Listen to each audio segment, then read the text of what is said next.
오늘 말씀은 이사야 43장 1절부터 7절까지입니다. 야곱아, 너를 찬송하신 여호와께서 지금 말씀하시니라. 이스라엘아, 너를 지으신 이가 말씀하시느니라. 너는 두려워하지 말라. 내가 너를 구속하였고 내가 너를 지명하여 불러나니 너는 내 것이라. 내가 물 가운데로 지날 때에 내가 너와 함께 할 것이라.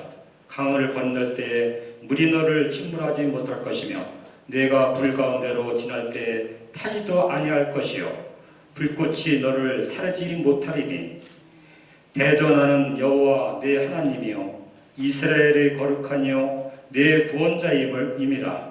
내가 애굽을 너희 속량물로 구스와 스바를 너를 대신하여 주었노라. 내가 내 눈에 보배롭고 존귀하며 내가 너를 사랑하였은즉 내가 내 대신 사람들을 내어주며 백성들이 내 생명을 대신하리니 두려워하지 말라.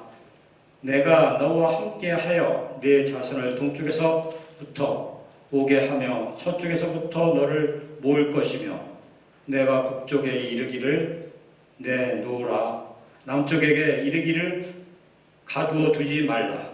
내 아들들을 먼 곳에서 이끌며 내 딸들을 땅끝에서 오게 하며 내 이름으로 불려지는 모든 자 곧 내가 내 영광을 위하여 창조한 자를 오게 하라. 그를 내가 지었고 그를 내가 만들었느니라. 아멘. 지금 시대는 우리 세계적으로 코로나19 바이러스 때문에 특별히 강조 지역은 2차 제조로 인해서 한 달간 지금 50명 이하의 실내 모임 밖에 허락이 돼서 큰 교회에서는 예배를 드리지 못하고 영상으로 지금 예배를 드리고 있습니다. 저희 송월교회도 한 달간 지금 예배에 들어가지 못하고 영상으로 예배를 드리고 있는데, 첫 번째는 부목사 여자 목사님이 7중앙교회 부목사 여목사를 만나가지고 7교회 부목사가 합증이 된 통에 격리가 14일 되는 바람에 첫 번째 영상도 예배를 드리지 못하도록 교회에 들어가지 못할 정도로 좀 어려운 상황입니다. 근데 세성교회에 와서 예배를 인도하면서 합력하여 선을 이루신 우리 하나님, 이럴 때 좀 적게 모이는 곳에 참 은혜가 있고 자유가 있고 마음대로 모일 수 있으니 얼마나 감사하고 행복할까.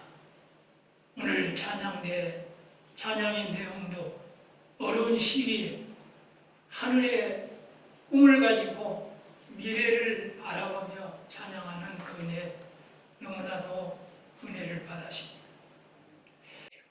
이사야서는 예수님이 오시기 전에 약 500년 전에 아기 예수님이 이 땅에 오실 거라는 예언된 말씀입니다. 그리고 오늘 본문의 말씀은 이스라엘 백성들이 앞으로 어떻게 되어 가는가에 대한 예언의 말씀입니다. 보석은 흙이 묻어도 보석이다. 보석은 바로 우리 믿는 성도를 말합니다. 하나님의 백성들을 보석이라고 이렇게 말합니다. 걸레는 빨아도 걸레죠. 아무리 빨아도 걸레는 걸레입니다. 그러나 보석은 흙이 묻어도 보석이죠. 오늘 본문의 이사야 선지자는 이스라엘 백성들을 향해 이렇게 말하고 있는데, 우리 양집사님이 본문의 1절부터 7절에 읽은 말씀 그대로입니다. 이 말씀 내용을 살펴보십시오. 이스라엘 백성들이 애굽에 400년 동안 종살하다가 애굽에서 해당돼서 홍해바다를 건너갈 때 물이 침범하지 않으십니다. 또 불꽃이 너를 사리지 못하리라. 사드락과 메삭과 아베노가 헐헐 타는 불목불에 빠졌지만은 하나님이 머리털 하나도 사리지 않는 축복을 허락해 주었습니다. 자, 오늘 본문에 바빌론이 이스라엘 나라를 쳐들어오자 이스라엘 백성들은 이곳저곳으로 흩어졌습니다. 이방 민족 속으로 도망가서 이방 민족과 함께 살면서 수없이 많은 박해와 핍박을 받았습니다. 그러나 하나님은 이스라엘 백성들을 보혈께 선택하시고 지명하여 부르시면서 보호하여 주시겠다고 약속을 하셨습니다. 그러면서 물 가운데로 지날지라도 물이 침몰치 못하게, 불 가운데로 지날지라도 불이 타지 못하게 보호하여 주시겠다고 약속했습니다. 그리고 말세에는 동서남북에서 돌아오게 하시겠다는 것입니다. 오늘 본문 우리는 이 말씀이 이루어지고 있는 시점에 살고 있습니다. 지금부터 2700년 전에 이사야 선지자가 예언한 말씀이 지금 이루어지고 있는 바로 그런 시점입니다. 하나님이 보시기에 이스라엘 백성들은 보배들이었습니다. 아무리 이방의 흙이 묻고 더러운 것이 묻었어도 하나님 보시기에는 보배입니다. 그래서 말세는 동서남북에서 돌아오게 만들어 주시겠다고 말씀합니다.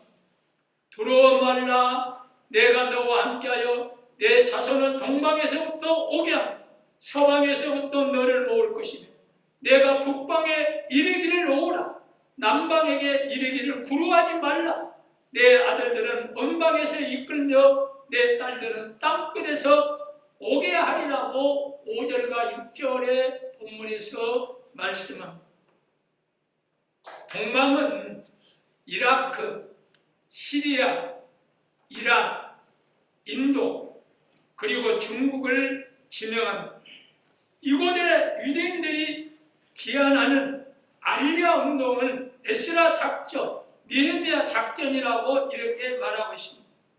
이곳에서 이스라엘 민족이 1000년 이상 살던 이들이 떠나려면 재산을 다 두고 몸만 떠날 수 있다는 법이 제정되었습니다. 1961년까지는 18만 4,130명이 돌아왔습니다. 인도에서는 20만 명이 돌아왔습니다. 중국 또 동반인데 중국에서는 2,167명이 이스라엘 나라로 돌아왔습니다. 서방에서 돌아오고 있습니다. 서방은 폴란드, 독일, 루마니아, 체코슬로바키아, 유고슬로바키아, 그리고 불가리아 등입니다. 6.1 전쟁, 걸프 전쟁으로 이스라엘이 승리하자 울민듯이 돌아오고 있습니다. 남방에서 돌아오고 있습니다. 남방은 아프리카, 예멘. 1971년부터 기한이 시작됐습니다. 이 운동 이름을 요술 칵텔 작전이라 이렇게 부르고 있는데 한 번도 그들은 비행기를 타보지 못한 이들, 비행기 의자를 떼고 24시간 동안 18,000명을 날리기도 했습니다. 이 작전을 일명 독수리 날개 작전이라 불렀습니다. 이들은 비행장에 데리고 나와 비행기를 타려는 순간 물었습니다. 저것이 비행기인데 타기 무섭지 않느냐?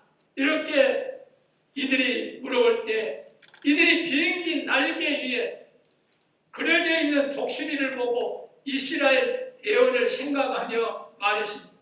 내가 동방에서 독수리를 부리며 먼 나라에서 나의 모락을 이룰 사람을 부릴 것이라.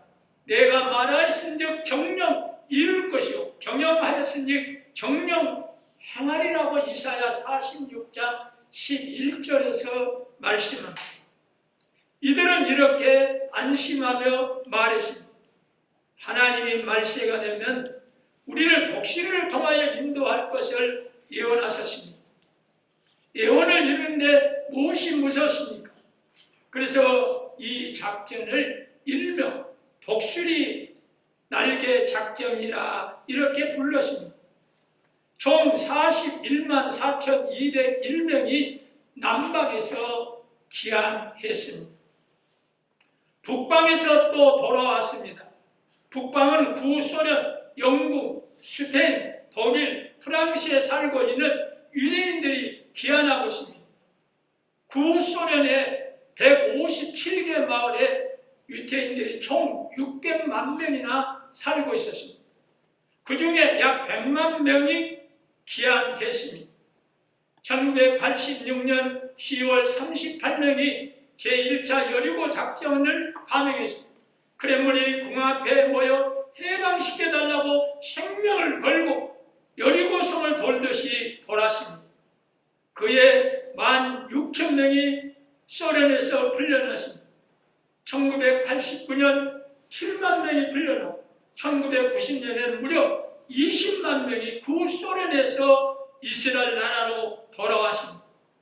매년 귀환하고 싶은 유대인들이 크렘린 궁 앞에서 여리고 작전을 하고 있습니다. 고르바초프의 개방 정책으로 소련에서 유대인들이 급물살을 타고 돌아오고 있습니다. 자, 이스라엘 백성들은 하나님의 보시기에 보석입니다. 이방인들은 이스라엘 백성들은 그렇게 싫어해도 하나님은 보석같이 여기고 있습니다. 오늘 우리 믿음의 성도들은 세상 사람들이 미워해도 하나님 보시기에 보석 같은 우리 믿음의 사람들을 사랑하고 있다는 말씀입니다.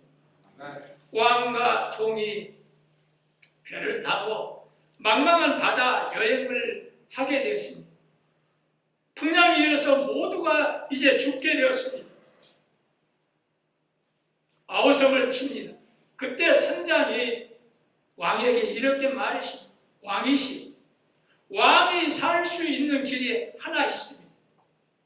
배를 가볍게 하기 위하여 보물들 다 버리고 가급적 종도 바다에 던져버려야 배가 가벼워서 왕이 살 수가 있습니다. 이 말을 듣고 종은 왕을 살리기 위해 배에서 파도치는 바다로 뛰어내려 많은 종들이 스스로 자살하고 말았습니다. 이제 왕과 선장만이 살아 돌아왔습니다. 왕은 선장에게 말했습니다. 내가 산 것은 내 덕분이다. 너는 나의 생명의 은인이다. 그리고 금으로 면류관을 만들어 머리에 씌워 주었습니다. 그리고 나서 면류관을 벗게 되니 왕은 그 선장에게 말했습니다. 그러나 너는 내가 가장 존귀하게 여기는 종들을 주겠다. 왕은 칼을 뽑아 선장의 목을 잘라버렸습니다. 종은 선장이 보기에 시시한 사람같이 보였는지 모르지만은 왕에게는 없어서는 안 되는 너무나 존귀한 자기 백성들이었기 때문입니다. 우리는 하나님 보시기에 아주 존귀한 사람들입니다. 여러분들은 다 보석들입니다. 그런데 우리는 모두 다 영적 이스라엘 백성입니다. 하나님은 하나님이 지명하여 부르신 사람들은 흙이 묻어도 보석으로 여기고 계십니다. 나는 여호와 보시기에 존귀한 자라. 나의 하나님이 나의 힘이 되셨도다. 다시 야곱을 자기에게로 돌아오게 하시며 이스라엘을 자기에게로 모이게 하시려 나를 태에서 나옴으로부터 자기 종을 삼으신 여호와께서 말씀하시니라고 이사야 49장 5절에 말씀합니다.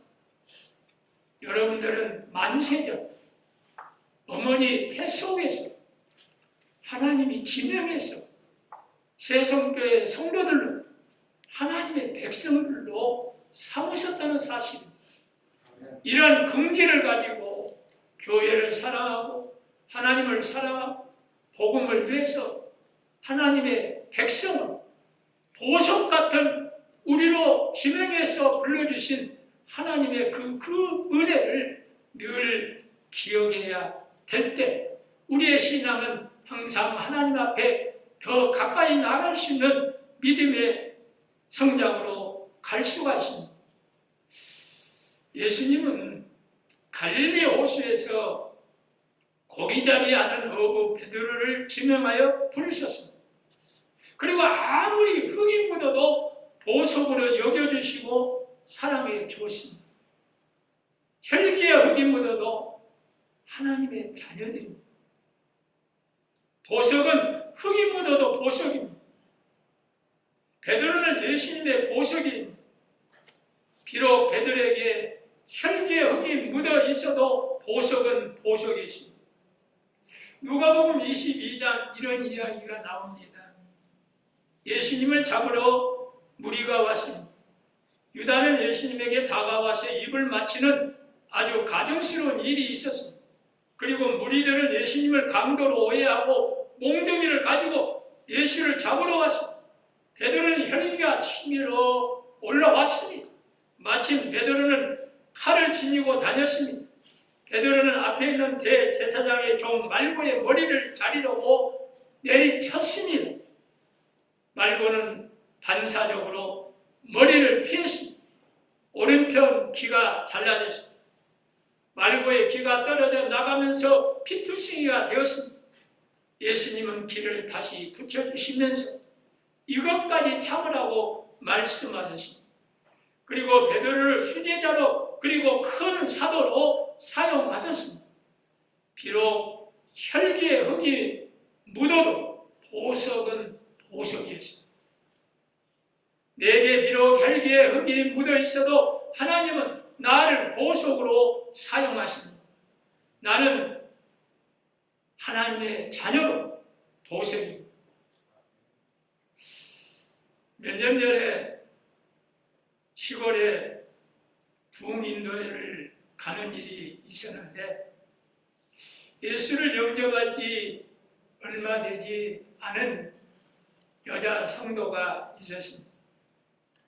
남편은 건축업을 하고 있고 시부모가 복숭아 300수를 가꾸다가 세상을 떠났습니다. 그래서 가수원을 물려받았습니다. 그런데 흉년이 들었습니다. 복숭아가 비바람으로 다 떨어져 버렸습니다. 그런데 윤건찰, 교회 나온 지 얼마 안 된 이 건찰은 2천만 원을 그 당시 벌었습니다. 비결이 무엇이냐고 한번 물어봤습니다. 그 비결은 우선 새벽기도에 빠지지 않고 나와서 하나님께 복숭아가 잘 열리기를 빠지지 않고 기도했습니다. 그리고 복숭아밭에 찬송가를 크게 틀어주었습니다. 그리고 제일 좋은 복숭아는 항상 하나님께 먼저 봉헌했습니다.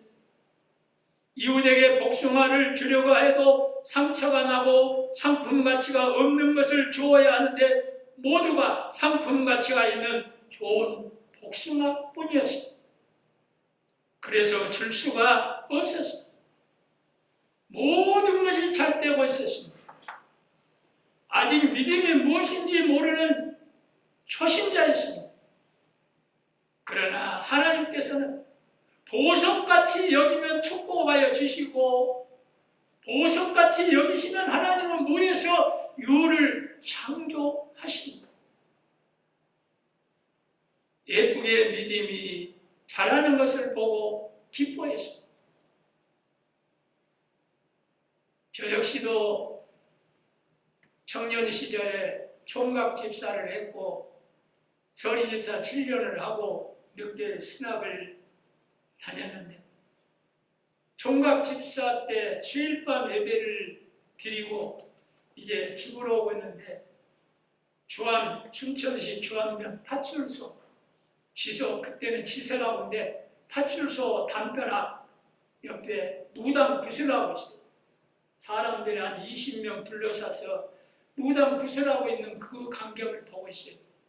보니까 오락줄을 감고 있어요. 근데 사연을 알아보니까 3일, 8일 장이 시골장인데 어느 날 장에 시골에서 먼 시골에서 한 사람이 와갖고 모처럼 술을 먹고 술에 취해서 집을 찾지 못하고 그 담벼락에 잠을 자다가 추운 겨울에 얼어서 동사가 죽었어. 믿지 않은 집안이라 그 사람을 헌병을 모셔가겠다고 무당 돈을 들여갖고 무당 구슬친 그 헌병을 집으로 모셔가겠다. 이 오락줄을 감아가지고 풀어야 헌병이 간다는 그런 이야기인데 제가 성경책을 들고 질구지게 갑자기 그런 생각이 있었어요. 하나님이 살아계시면 저 무당 밧줄 못 풀리게 해주세요. 그렇게 눈 뜨고 기도를 했어요. 그러니까 갑자기 무당이 난리가 나. 풀지를 못하고 간내 발버둥을 치고 난리를 쳐도 끝내 풀지 못하고 주섬주섬 챙겨서 갔어요. 제가 질구진 일을 했지만 저에게 살아 역사하신 하나님의 능력, 그 작은 기도지만은 보여주시는 하나님의 은혜를 체험하고 그 다음에 목회가 하니까 정말로 살아 역사하시는 하나님의 은혜를 체험을 했으니 어려운 일이나 힘들고 성도들이 어려운 일을 당하고 힘든 일을 당할 때만 기도하고 나갈 때 모든 문제가 하나님이 해결해주고 이루어지는 그런 체험을 해왔습니다. 내가 비록 혈기에 흙이 묻어도 하나님은 나를 보석으로 사용하십니다. 두 번째로 배반의 흙이 묻어도 하나님의 자녀들입니다. 마태복음 26장 이야기입니다.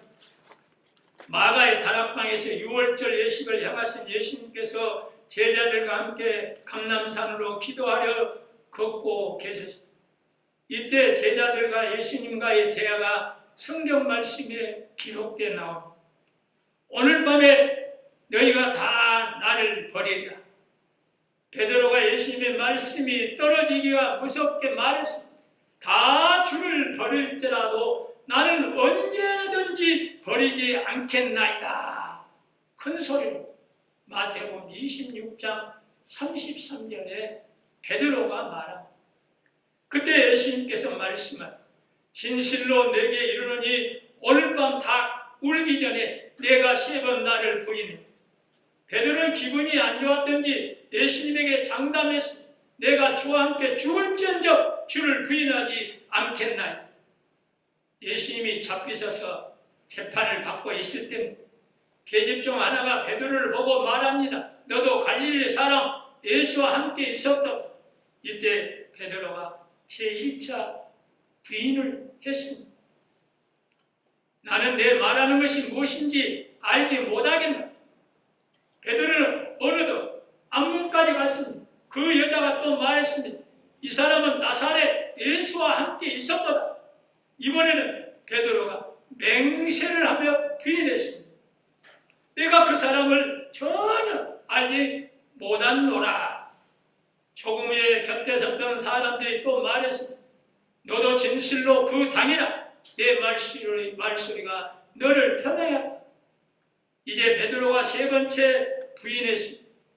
이번에는 저주까지 하였다고 말하고 있습니다. 저가 저주하며 맹세하여 가로되 이렇게 성경은 말하고 있습니다. 내가 그 사람을 알지 못하노라. 3년간이나 주님을 따르며 수석 제자라는 사람, 그 어려운 일을 당할 때 예수님을 모른다고 3번 부인을 했습니다. 이때 닭이 울었습니다. 베드로는 예수님이 닭 울기 전에 내가 3번 나를 부인하리라 하심이 생각나서 밖에 나가서 심히 통고가 있습니다. 이렇게 베드로에게는 배반의 흙이 묻었습니다. 그러나 보석은 흙이 묻어도 보석입니다. 그런 베드로를 예수님은 대사도로 사용하셨습니다. 세 번째로 사탄의 흙이 묻어도 하나님의 자녀입니다. 보석은 흙이 묻어도 보석입니다. 예수님이 보석같이 여기는 베드로를 향하여 예수님은 사탄이로까지 말한 적이 있습니다. 기독교인들에게 최고의 모욕은 사탄이라고 이렇게 부를 때입니다. 베드로에게 예수님이 사탄이라고 야단친 배경은 이러합니다. 예수님이 십자가에 못 박혀 돌아가시기 전에 제자들을 데리고 가이사라 빌립보로 가셨습니다. 그리고 여론 조사를 했으니 사람들이 나를 누구라 하느냐 하더라. 그때 제자들은 자기들이 들은 말을 그대로 예수님에게 전했습니다. 어떤 이들은 세례 요한이라, 어떤 이들은 엘리야, 또 에레미야라고 하기도 하고, 어떤 이들은 선지자로 하기도 합니다. 그때 예수님이 물으십니다. 너희는 나를 누구라 하느냐? 이때 베드로가 먼저 대답했습니다. 주는 그리스도요 살아계신 하나님의 아들이시다. 마태복음 16장 16절 대답합니다. 이는 위대한 신앙의 고백이었습니다. 이런 베드로의 고백을 듣고 예수님이 말씀, 바요나 시몬아 내가 복이 있도다. 이를 내게 알게 한 이는 혈육이 아니오 하늘에 계신 내 아버지시다. 또 내가 내게 이르노니 너는 베드로라. 내가 이 반 속에 내 교회를 세우리니 음부의 권세가 이기지 못하리. 내가 천국 열쇠를 내게 주리니 내가 땅에서 무엇이든지 매는 하늘에서도 매일 것이요 내가 땅에서 무엇이든지 풀면 하늘에서도 풀리라. 마태복음 16장 17절부터 19절의 말씀. 이제 제자들이 예수님에 대하여 분명히 알고 있는 것을 아셨습니다. 그래서 예수님은 앞으로 되어질 일을 알려주셨습니다. 예수님이 예루살렘에 올라가 장로들과 대제사장들과 서기관들에게 많은 고난을 받고 죽임을 당하고 제3일에 살아나야 할 것을 제자들에게 비로소 가르쳤습니다. 이때 베드로가 예수님을 붙들고 말했습니다. 주여 그리 마옵소서. 일이 결코 주에게 미치지 아니하리라. 이렇게 마태복음 16장 23절의 말씀. 이때 예수님께서 돌이키시며 베드로에게 말씀은 사단아 내 뒤로 물러가라. 너는 나를 넘어지게 하는 자로다. 내가 하나님의 일을 생각하지 않고 도리어 사람의 일을 생각하는 거다. 마태복음 16장 24절에 베드로는 사단이 되었습니다. 그러나 우리 예수님은 사단이 된 베드로를 보배롭게 보석으로 여기셨습니다. 보석은 흙이 묻어도 보석입니다. 예수님은 베드로를 큰 종으로 사용하셨습니다. 그렇습니다. 보석은 흙이 묻어도 보석입니다. 하나님은 이스라엘 백성들을 지명하여 부르셨습니다. 그리고 그동안 어떤 흙이 묻어도 보석으로 사용하고 계십니다. 그래서 말세는 동서남북 불러 모시겠다고 약속했습니다. 그리고 지금 그런 일을 행하고 있습니다. 베드로도 마찬가지입니다. 예수님이 일당 지명하여 부른 베드로를 큰 사도로 사용했습니다.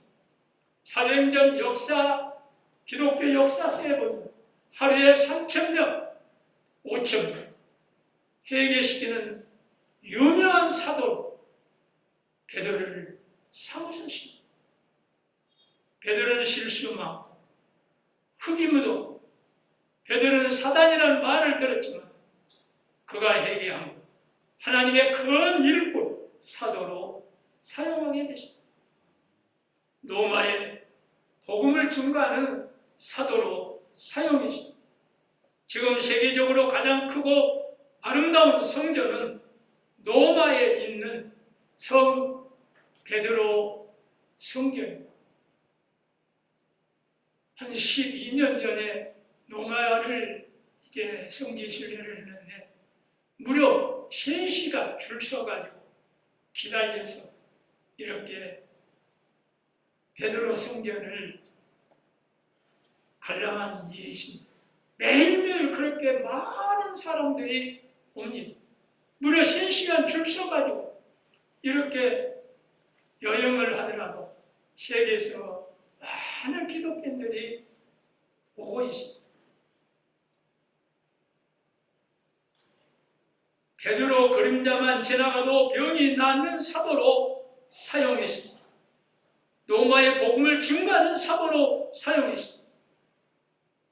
지금 세계적으로 가장 크고 아름다운 성전은 로마에 있는 성 베드로 성. 종교 개혁을 일으키게 된 동기가 이 성 베드로 성전 때문입니다. 하나님은 보석은 아무리 흙을 묻어도 보석으로 사용해 주셨습니다.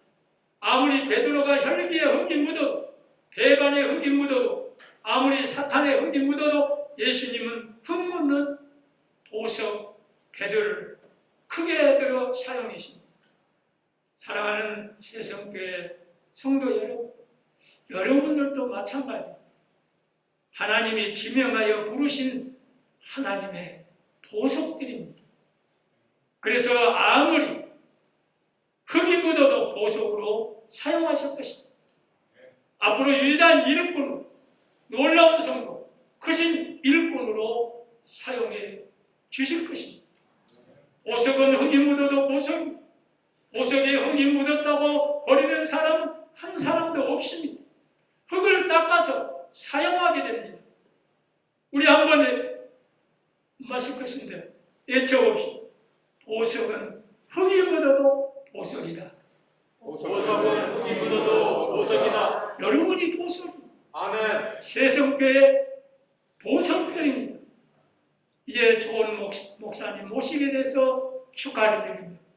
이제 오신 목사님 모시고 열심히 기도한 대로 새로운 성전을 준비하고 새롭게 해서 이제 더 열심히 해서 이전보다 더 많은 성도들이 모이고 교회가 아름다워지고 성장할 수 있는 우리 새성교회가 되어지기를 바랍니다. 아멘. 마지막으로 이런 이야기 하나 드리고 마치려고 합니다.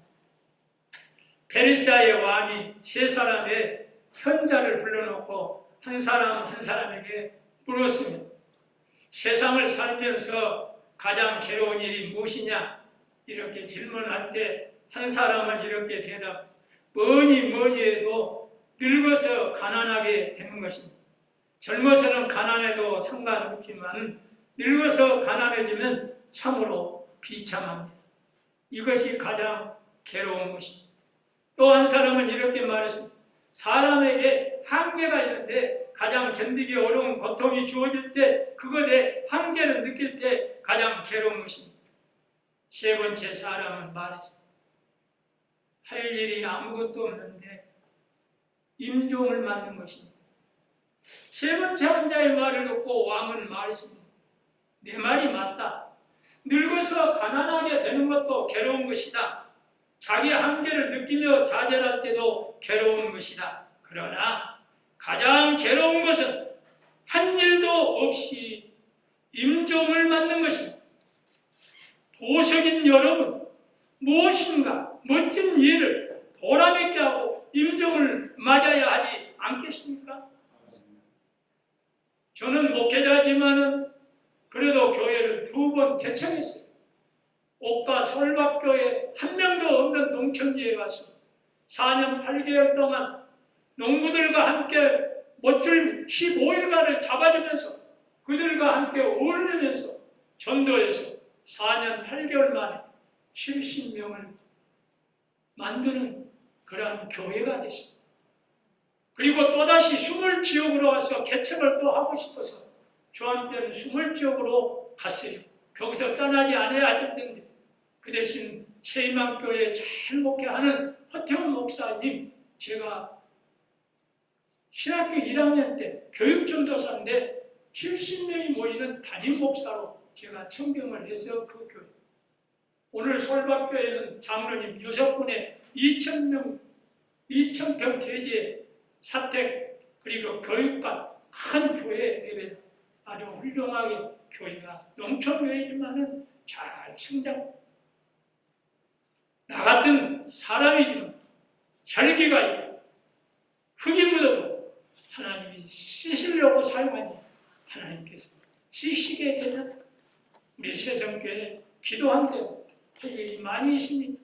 기도할 제목이 많이 있습니다. 그러나 좋은 목사님 모시게 된 것 다시 한번 축하를 드리고 목사님 모시고 이전보다 10년 전에 왕성했던 제가 노예함 때 와서 2번 임직식하고 할 때 그래도 많이 모여서 식시간 그런 교회 모습을 되살려서 10년 안에 붕의 역사가 일어나기를 주의 이름으로 축원합니다. 아멘. 보석인 우리 세성교회 성도님 무엇인가 멋진 일을 보람있게 하고 멋지게 하나님께 영광을 돌리는 모든 성도들이 되시기를 주의 이름으로 축원합니다. 하나님 감사합니다. 이곳에 세성교회를 허락해 주시고 지금까지 하나님의 영광 돌리게 하심을 감사합니다.